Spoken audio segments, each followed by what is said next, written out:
మియాపూర్ కాడున్న 5 ఎకరాల సర్కారు భూమిని ఎవ్వలకు తెలవకుండా కబ్జా పెట్టిండ్రని హైడ్రా ఆఫీస్కి ఫిర్యాదు చేసిర్రట. అందుకే రంగంలోకి దిగిన Hydraa paper Ranganath sir batch Hydraa సిబ్బందిని మియాపూర్కు పంపి 5 ఎకరాల భూమి ఆగం చేస్తుండ్రని తెలిసింది. విచారణ చేయమని చెప్తే కొందరు కావాలనే అక్రమాలు చేసి షెల్టర్లు చేసి సర్కారు జాగా వాళ్ళ అయ్య జాగీర్ అయినట్టు అనుభవిస్తున్నారట అని జేసీబీ తెచ్చి ఇట్లా అక్రమ కట్టడాలు కూలగొట్టిరట. ఇట్లా రూపాయి కాదు 2 రూపాయలు కాదు ఏకంగా 600 కోట్ల రూపాయల సర్కారు భూమికి అపాడిరట.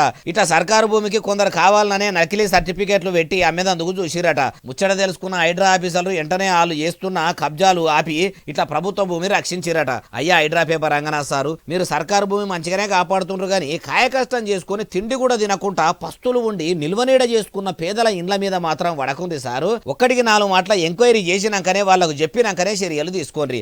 అట్లా చేయకుండా ఆగ మేఘాల మీద జేసీబీలు బుల్డోజర్లు తెచ్చి కూలగొడితే గూడు చెదిరిన పక్షులు అవుతారంటుర్రు ఈ ముచ్చటిన్నోళ్ళు.